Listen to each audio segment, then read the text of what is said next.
I think most everybody in this crowd is familiar, but for anybody who's not, Tuesday evenings is a weekly lecture. And we have been going for, I guess, 10 weeks now. It's 10 weeks in the fall, 10 in the spring. So tonight is our final Tuesday evening for this season.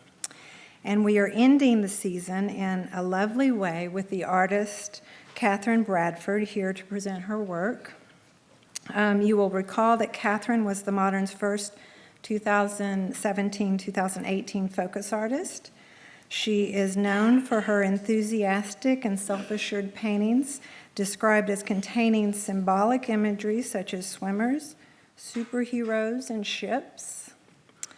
A cast of characters often caught in mid-motion, floating, flying, and drifting against bold brushstrokes in luminous fields of color.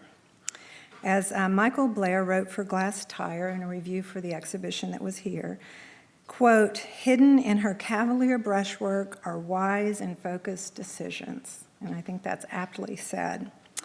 With a BA from Bryn Mawr, an MFA from Purchase, and now represented by Canada in New York, Philip Haverkamp in Berlin, and Monica de Cardenas in Milan, Kathryn Bradford has been recognized for her work with a Guggenheim Fellowship in 2011 and in 2012 a Joan Mitchell Foundation Award. She has also been awarded a Pollock Krasner Grant and 2 awards from the American Academy of Arts and Letters. She was a resident faculty at Skowhegan School of Painting and Sculpture in 2016 and 2017, and has been senior critic at Yale School of Art in New Haven. Her work is in the collections of the Metropolitan Museum of Art, the Brooklyn Museum, the Portland Museum, that's Portland, Maine, and the Dallas Museum of Art. Recent exhibitions include the New Orleans Biennial Prospect 4 last fall, a solo exhibition at Adam and Ullman Gallery in Portland, Oregon, opening actually this month, and in 2019, her work will be included in an exhibition at Crystal Bridges Museum in Bentonville, Arkansas, which is devoted to images of Superman and Superwoman. And of course, as mentioned, there was Focus Kathryn Bradford, curated by Alison Hearst here at the Modern. I doubt that Kathryn necessarily set out to be an inspiration for other artists or to have a career that offers hope in and is, that other artists can find hope in and aspire to. But some things are inevitable, and given her career efforts, choices, and the honest nature of her art, she has done just that. As a non-painter, her work makes me want to paint, to be comfortable with doubt and other realities of making art, and to strike out with a commitment that leads to confidence. It is such a pleasure to have her back tonight to share her work and practice with us on this last Tuesday evening. So if you would, please join me in welcoming Kathryn Bradford.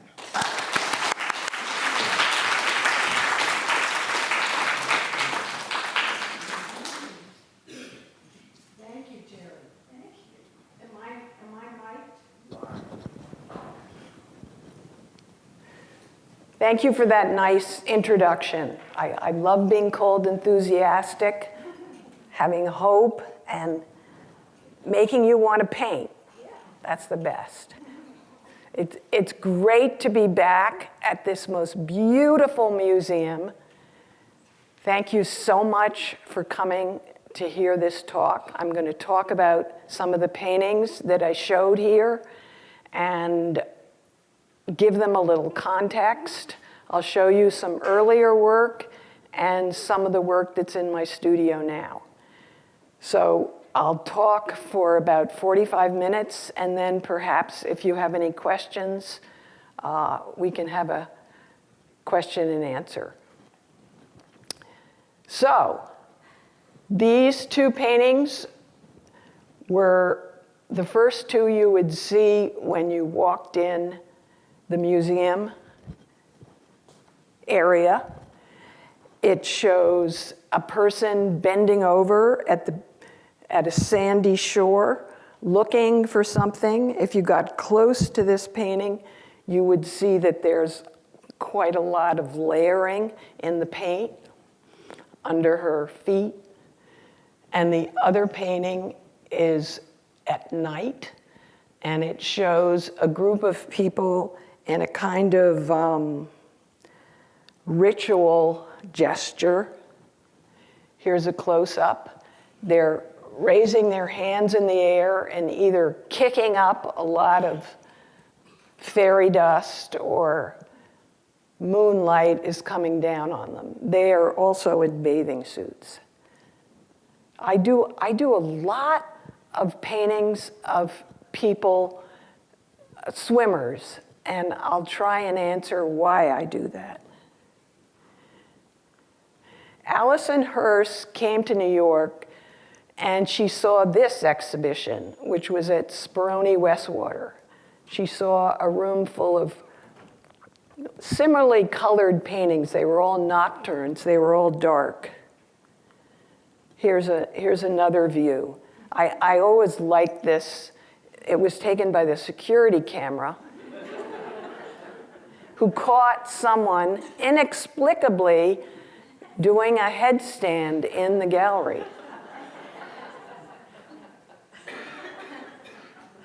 And here is the room at Focus at this museum.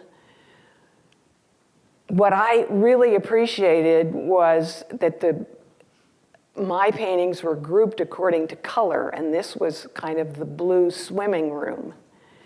And to give you an introduction of how the show looked, I'm going to show you a video that a friend of mine took.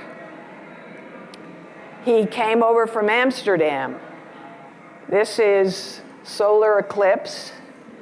Here maybe you'll see people you know at the opening. This was the middle room with the two paintings I just showed you.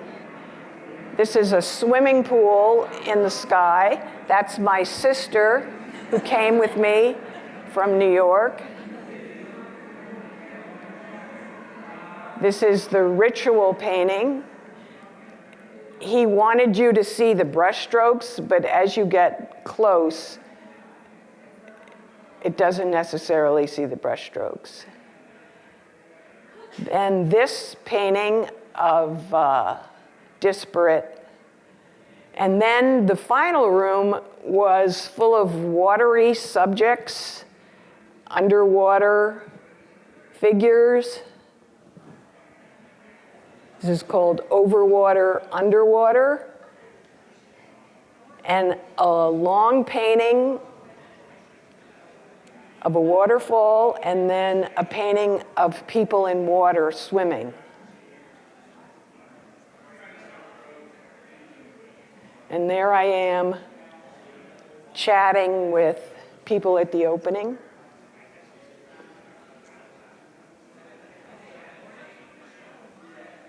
So you kind of get the layout. There were 3 rooms. The first room had a greenish cast. The middle room was kind of summery. And this room was all phthalo turquoise, which was a color I had just discovered and used.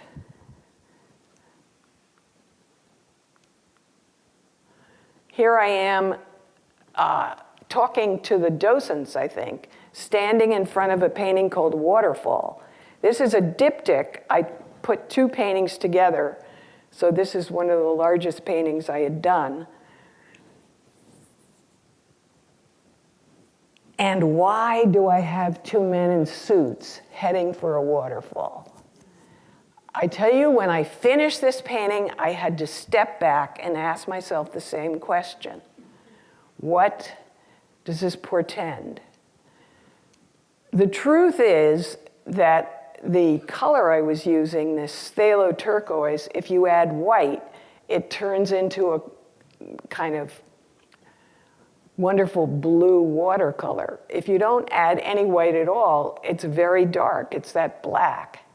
And I had started out putting pink down, or magenta, one of my favorite colors. Sometimes gets in my hair. So I put the pink down, I put the phthalo turquoise down with a very wide brush, and I could see both the pink flesh color and the very dark. And that is why I put suits on them, because I almost saw it in the water. I had to flesh it out. I had to put in a necktie, I had to put in hands, I had to put in faces. Almost more importantly, I wanted the heads to look alive. I didn't want this to be a painting of two dead bodies, because I'm enthusiastic and full of hope. So to me, this is a painting about apprehension or about unexpected encounters. Very soon, these two people in suits are going to flip over the waterfall. I don't think they're in harm's way. They don't know they're in harm's way, or do they? But anyway, this is the moment that I wanted to get in this painting. There it is in my studio as I was working on it. You see the faces are kind of lively. The painting right across from it also has people in water, two heads bobbing, and another person who is also in a suit. He's not a swimmer, really. He's probably in some kind of dark jacket. And I realized when I did this painting that if you put people in the water who aren't in bathing suits, you get a very different tone to the painting. It's not about summer fun. It's not about leisure time. It's got to be about something else. And since I made the painting, I felt responsible for, I don't know, building a narrative around that. My favorite part of the painting is the hand touching the water, is the connection between the figure and the water, because for some reason, for years and years, I love putting human people in water, but also I'm putting them in paint. I'm making them with paint. After I did the dark suits, I went back to my studio and I thought, that's interesting. Someone in a bathing suit and someone in a suit. So I did this easel-size painting. But I looked at it and I thought, so what? I don't do preparatory drawings, and I don't do small paintings and then big paintings. So I work things out in small paintings. I tried that again with a guy in a suit and another guy in a suit with a different composition. And then I tried a bigger painting where I put the figure at the top. This is in my studio now. And under him is a man in a bathing suit, looking very unprotected, very vulnerable, very exposed, really. And the man at top doesn't look that mighty. He isn't up there, I don't think, as a superior figure. But I saw an interesting relationship here, a relationship of power, maybe, or perhaps a human relationship between these two figures. And I had the man in the suit standing in water. This is the third painting in that room, which shows different kinds of people all in water. I've done this subject a lot. Here's an earlier one where I was going to make a grid of 3 people, 3 people, 3 people. But as I was making it, I realized I sort of enjoyed the difference between all of them. They were different colors, they seemed to be from different places, and instead of filling in the sketch marks, I just left them as kind of ghost figures. Why?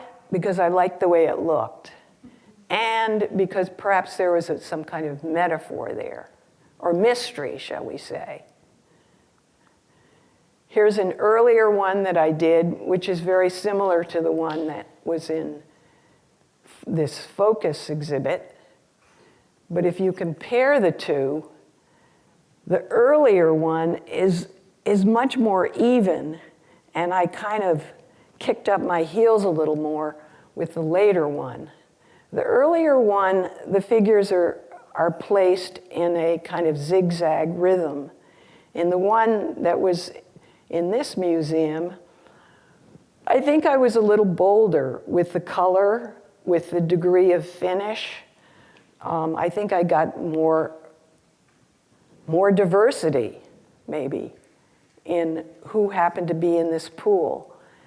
I like the idea that we're all in a kind of primordial water together, all of us, struggling forward or to stay afloat. This is another earlier one where I showed people standing in water, and what I like about this one, or what started to interest me, was the transparency, that you could see the parts of the bodies through the water. That, ever since I began painting, I would take my brush, sweep it across the canvas, and I could still see the history under it. I could see through the painting to another layer.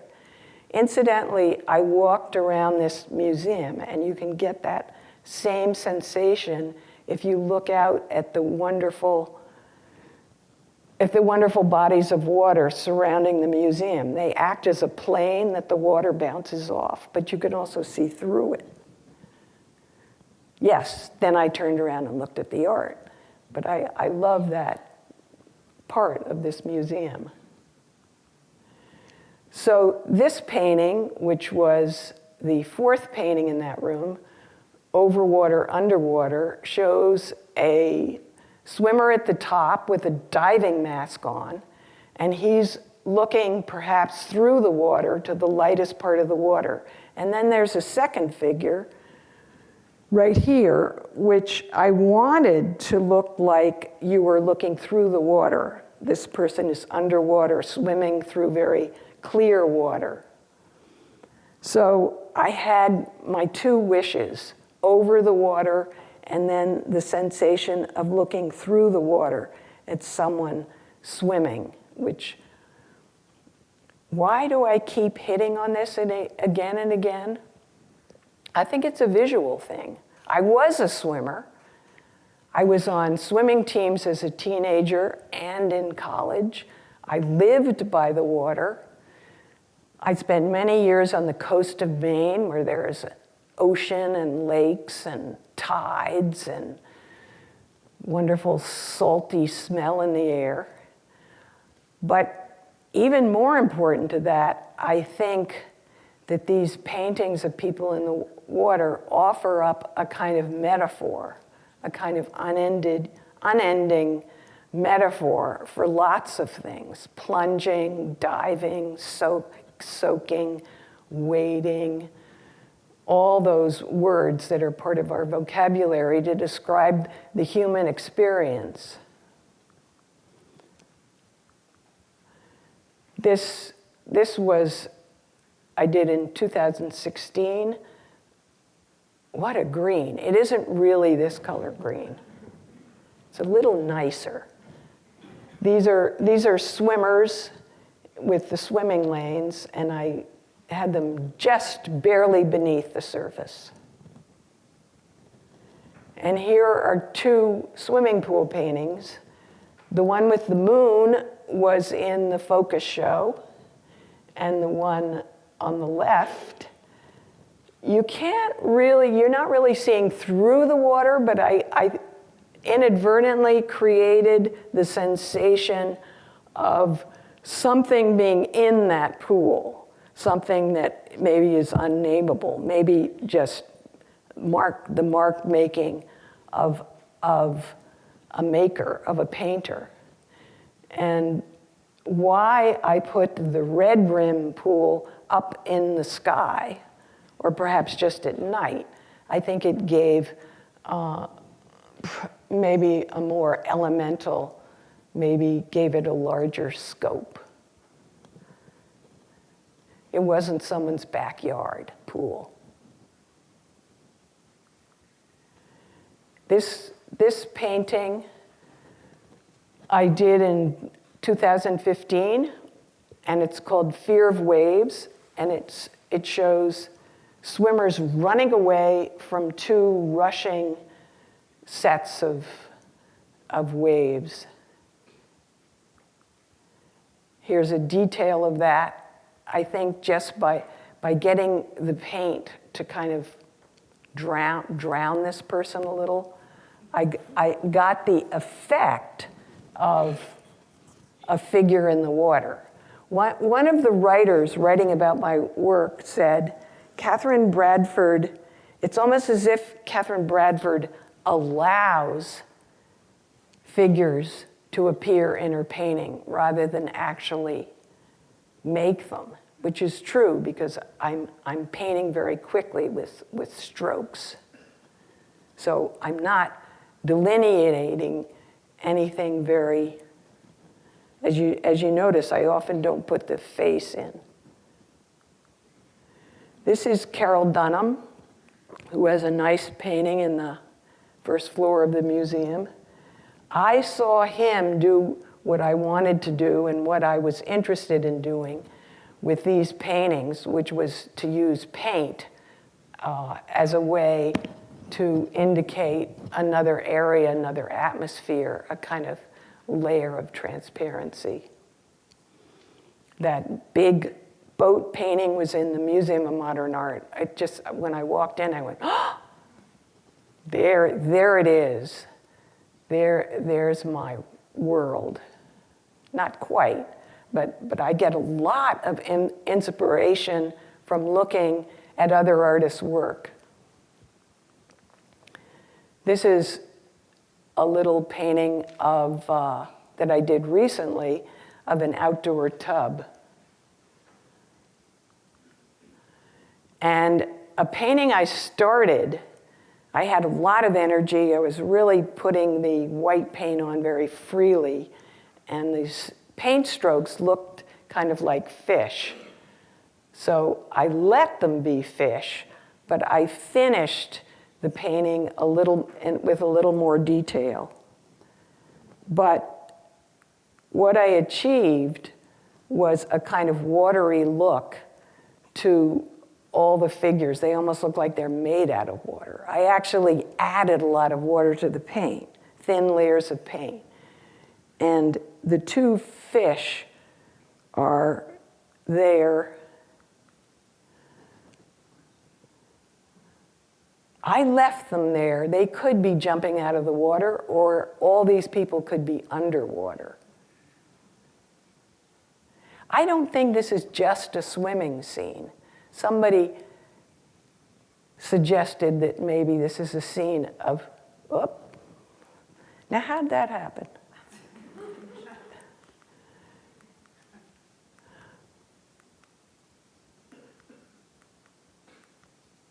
I want to go backwards, yeah. That maybe this is a scene of people passing into the netherland, into the underworld, into the other world. And this painting is in my studio now. This is where I've taken the water theme. Here is a person kneeling in water, and a jug or a bottle of water is coming down out of the sky, pouring down over the shoulder, not very realistically, but I like the way it looks, so I left it. Or it could be paint. Or it is all those things. Lady in water. I also use a kind of transparency to do the clothing of people, like this painting of 3 figures in very big gowns. You can, if you got up close, you could see right through. They are entrapped a little bit by these gowns, or perhaps made more elegant. And here we have the first image I showed you of someone on the edge of water, bending over a beachcomber, looking for things. My challenge with this painting was when to stop. I thought about putting another arm in. I thought about putting a head in. I thought about putting little beach slippers in. But the more I looked at it, it seemed like it was enough. And there's a painting here by Milton Avery of 2 figures, which are just almost silhouettes, light-colored silhouettes. Milton Avery is someone that I admire and look to, who suggests by the body language and by the form and the shape, he suggests figures rather than actually illustrating them. This is an earlier theme of looking through the water, trying to find something. When someone wrote about this painting, they said, and if you look closely, there are 7 or 8 bodies in that water, which I thought I had covered up from an earlier painting, but this writer was right. Throughout this were early suggestions of people swimming. And not for the first time, I made it somewhat in outer space with colored planets floating above. So this is the same painting, 2 different photos. Alison, which one is more correct? The one on the left. Yeah, I would say. But this is to remind me, when I was interviewed during the Focus show, Tyler Green asked me the question, and this is his exact wording, Katherine Bradford, what gave you permission to make the water in this painting purple? And I remember his wording because I thought to say permission was so odd, because I'd never thought as a maker of art about the word permission. I've been inspired, I've been dismissive, turned off, turned on by things, but I never thought I had permission. So I thought that I should remind him that throughout the history of art, artists have taken a lot of liberties with color. I mean, why shouldn't I make the water purple? Looks great. I brought up this painting, this famous painting by Matisse, where he puts a green stripe down the portrait, the face of his wife, Madame Matisse. He and his friends were using such bold color, they were termed fauves, wild beasts. It doesn't seem so wild to us, does it? In fact, this painting is so famous, it's almost totally accepted. And you see Madame Matisse, a step-by-step art lesson. They've exaggerated the color even more made it even more wild beast.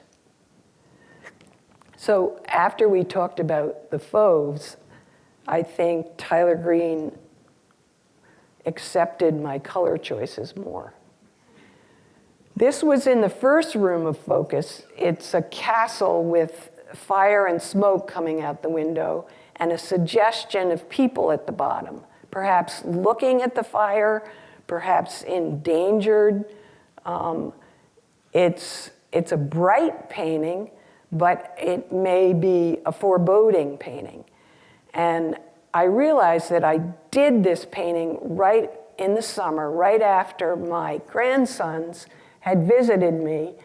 We had made a cardboard castle together, which was getting very tattered.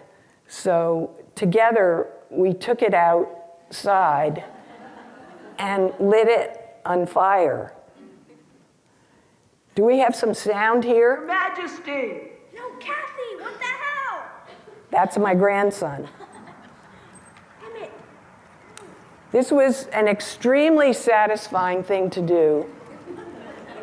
And Be quiet, I'm gonna start taping in 3, 2, 1.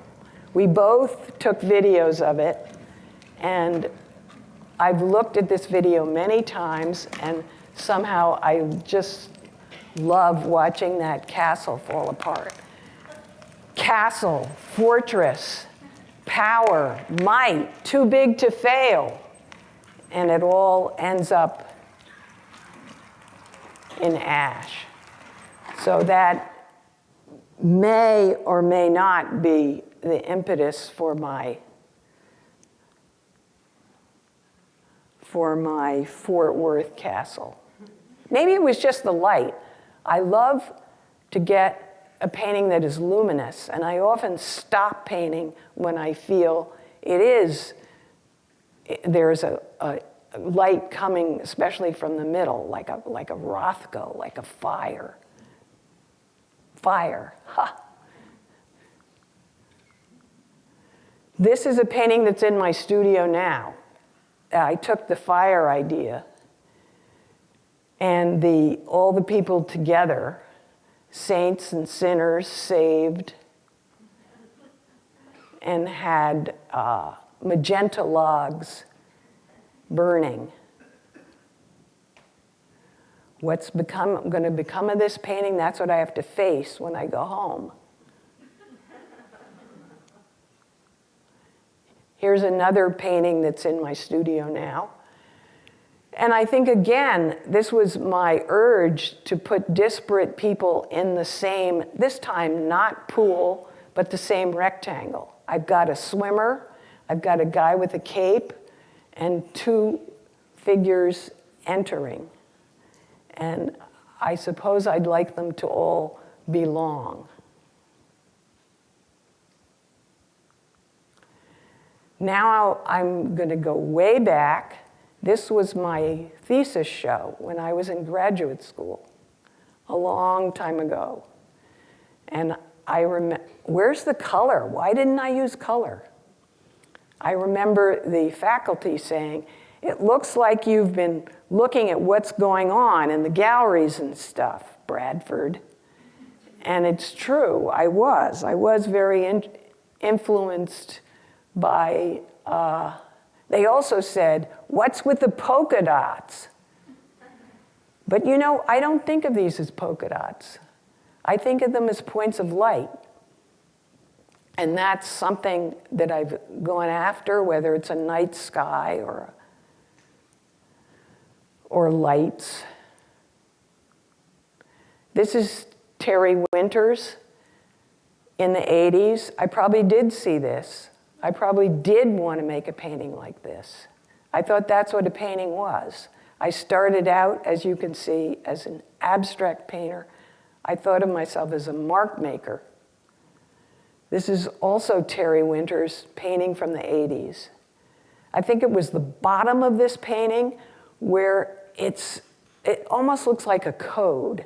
I'm not sure what he's trying to say, but I believe in his intention to to make it meaningful. He's mapping out the surface. And I wanted to do paintings like that. I was influenced by these three artists. The book, the open book, you probably recognize. That is Philip Guston. There's a beautiful Philip Guston here that I just saw. Right above that is the colored strokes of Joan Snyder. Her stroke paintings of the 70s were the first paintings that I saw that made me want to paint, as Terry said. When I saw these paintings, I thought, oh, I want to do that. And the hash marks, no, that's not what they're called. What's the printing term for that? Anyway, that's by Jasper Johns. It almost looks like he took his four fingers and dipped them in paint and made, it's a drawing term. Cross-hatching. Thank you. Crosshatch. He took the crosshatch mark. That appealed to me a lot. When I started painting, I was living in Maine, and these were my teachers early on. These were poets and painters. The poets would invite us all to hear their poems, and then we would put our paintings up on the wall. So I always associated poetry and painting. And I thought that painting was, of course, about your experience. You take your brush, dip it in the paint, and make a mark, somehow talking about your humanity. I'm still in touch with many of these people. I used to live in Maine in the 80s, then I moved to New York. No, I lived in Maine in the 70s. I moved to New York in the 80s, and I go back each summer. This is an early abstract painting of mine, which was one of the first times I saw that I had gotten a certain kind of light coming from within the painting. And you see those polka dots again. I thought of this as a TV light, like black and white TV. And then that gradually turned into figures. These are little white bathing caps at night. This is a very small painting, early painting. You need a slower progression? Okay. Here's the barn in Maine that I make my paintings in. I had, at the time I said, I really want to be an artist. I want to make paintings. I had already had twins, a boy and a girl. Had an organic garden, a dog, a wood stove.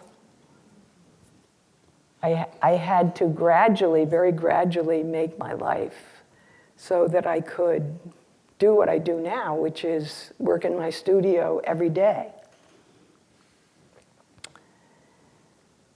This is an early painting, and I can see, looking back at it, how I could go in the direction of water, transparency, and all the things I've been talking about. If someone had come along and said, why don't you put someone in a bathing suit standing in this, I would have rejected that idea because I believed in abstraction at the time as the most forward-looking way to make a painting. Light-filled, maybe night discs. This was a direction that I could have leaned into and done paintings about the ecstatic nature of the cosmos, but I didn't. These paintings gradually made a place, and I began to see references that I wanted to explore. This looked like a theater with a stage and maybe seats, just somewhat like the seats I'm looking at right now. I think I wanted it to be the sea and the sky, but it was so many other things that I kept going in that direction, and I would make a field of color, and then if I saw a suggestion of a boat, a person in a boat, I would go with that.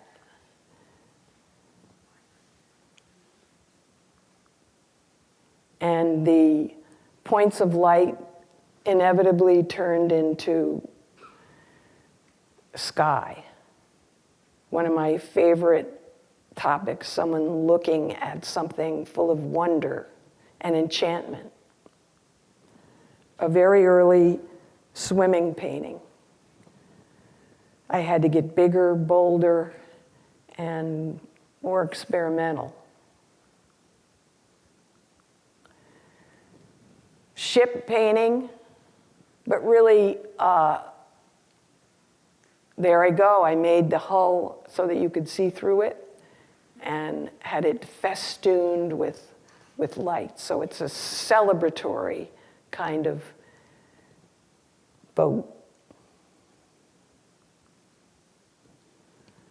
This is 6 small rowboats coming toward you with figures standing in them, a kind of pageantry, a kind of grouping, a kind of community, a kind of out in the open ocean at night, which I thought was one of the most exciting subjects to paint, even though I can tell you I don't go out in the open ocean at night much. Fiery colors. I think in my final minutes, I will show how this painting, this slide is not very good, how I got to the subject of these 2 paintings. This shows a tub in the sky full of men with no clothes on. It's called Fathers. It was done on a drop cloth. You can see the seam of the drop cloth running through it. These 2 paintings were in a show I had in 2016 at my gallery in New York, Canada. You can see the waves a little more clearly. There's a detail of Fear of Waves. This Fear of Waves painting started as a vertical painting, and that's why the drips are running down. But I realized there was nothing going on at the top. I liked the idea of people fleeing out of the way of the water. I had to write Fear of Wave on the top. I didn't have room for the S because I misjudged. But it was very unsatisfactory to me. It just wasn't, the top just seemed blank. And one day when it was lying on the floor, I realized that I could turn it up vertically and so that there was a diagonal from top to bottom rather than across like a horizon. But the more I looked at this, I thought it was a little lame.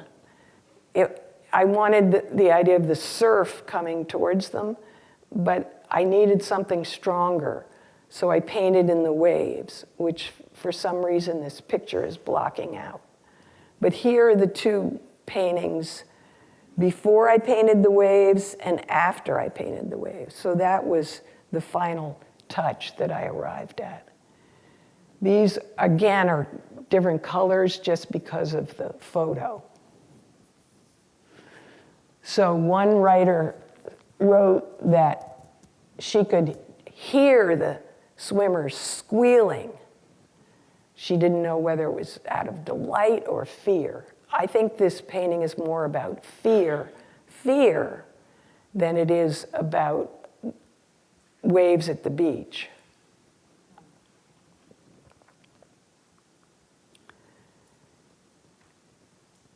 Before this was a pool in the sky, this painting looked like this. And I knew it wasn't good. And it was the biggest painting in my studio. And the show was coming up. It was haunting me. That's the really agonizing part about making art, is when you know it's lame. So I went down to Florida to the art fair, and I looked out onto this scene. I had never been to Miami. I felt I was really coming home. These beautiful pools at night. It was warm. I grew up in New England in a family that didn't go to Florida. You were supposed to put your skates on, not go to Florida. So this was a revelation to me.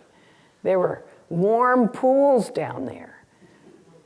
And I sat outside and I took some pictures with my iPhone. Not this close. I used the magnifier to get this. And then I knew what I had to do, and I ran back to New York and painted out the airplane and painted this just in time to be part of the show. I think it's, I'm thinking of all the things people have said to me about this. This is where all the fathers go, or these are forefathers. This reminds me, they say, of a sauna under a dome of stars and so on.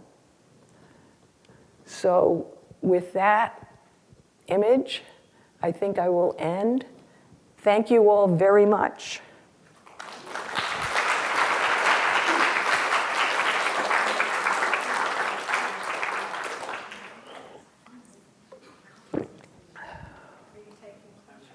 Yes, I am taking questions.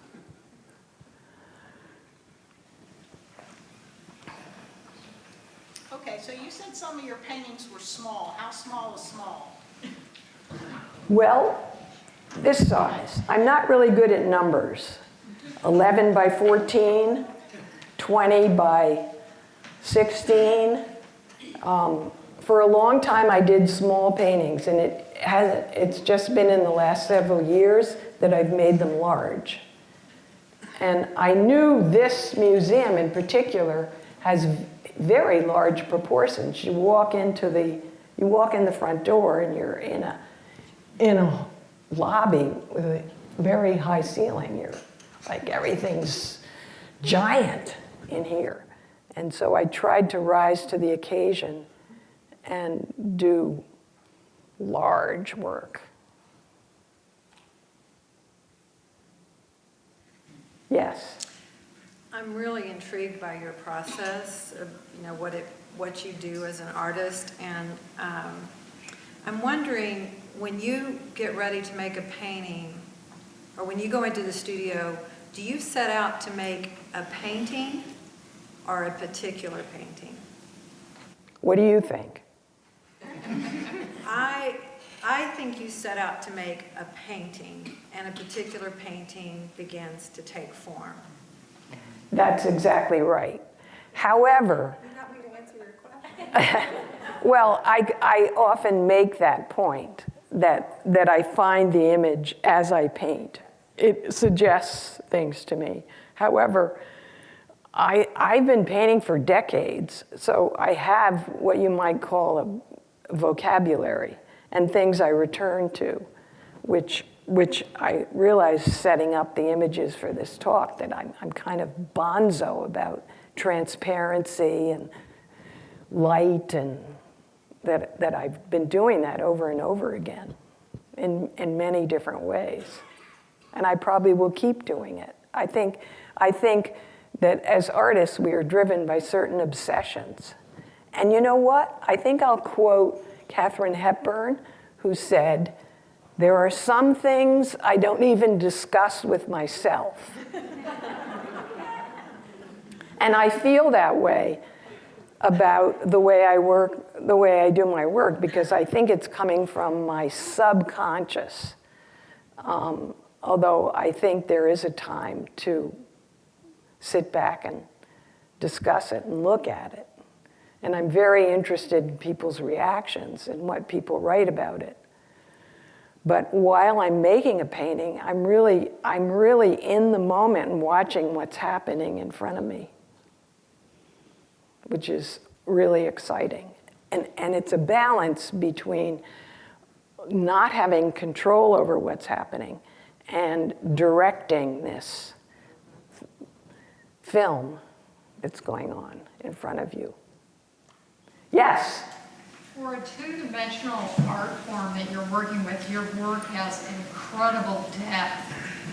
I mean, it really looks like you could stick your hand right through that into the water and maybe touch someone, or you can see layer upon layer, and just a lot of depth. It's incredibly beautiful to look at, and it's a cool thing to experience. Oh, thank you for saying that. I think that I put a line of color at the bottom sometimes and the top to keep it flat, to bring you back to the surface. But I also know exactly what you mean, because I think it is this illusion that delights me.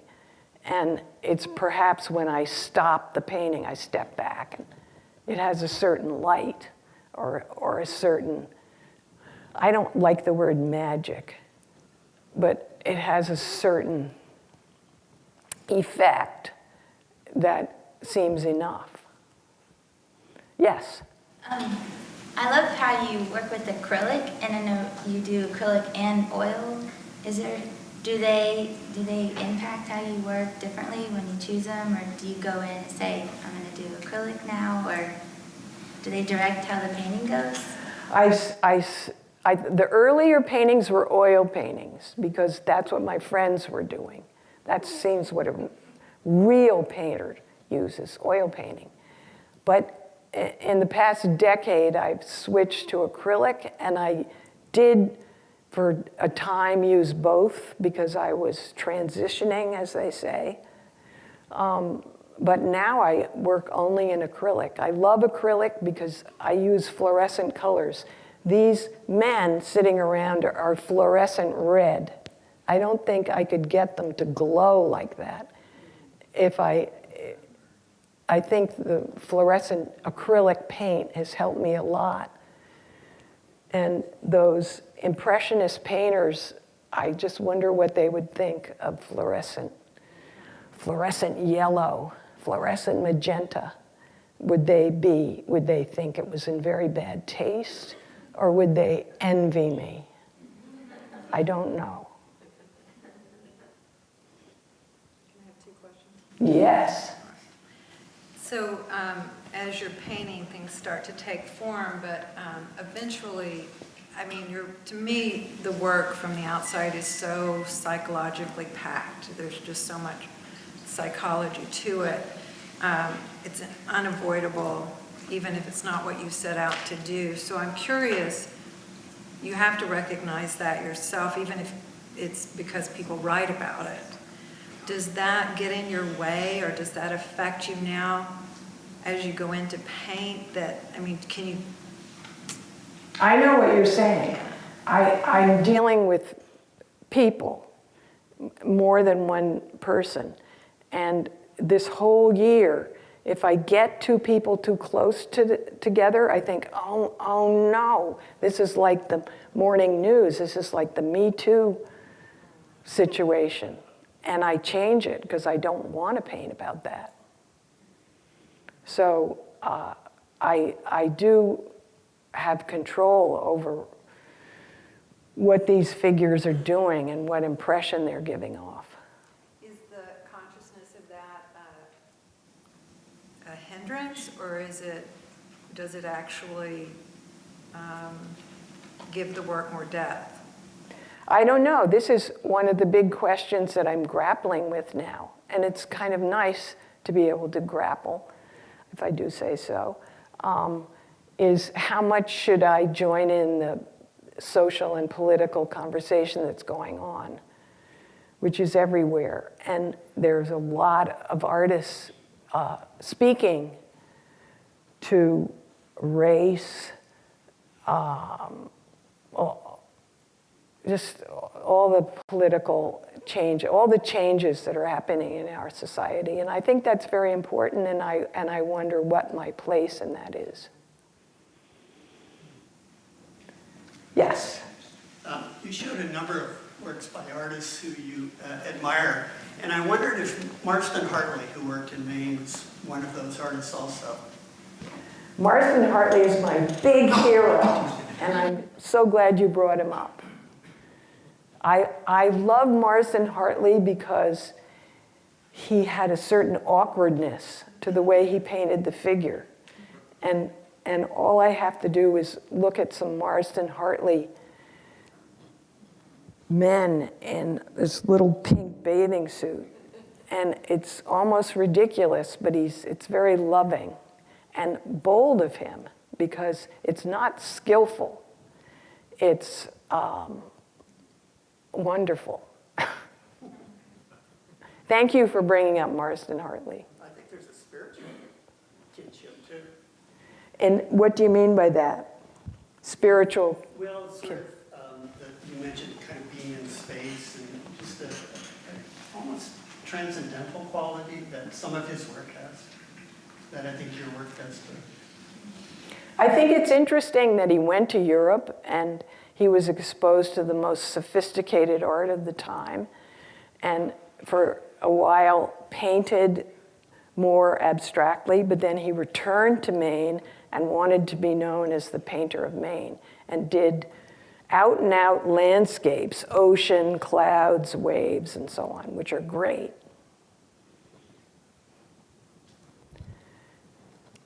Thank you all very much.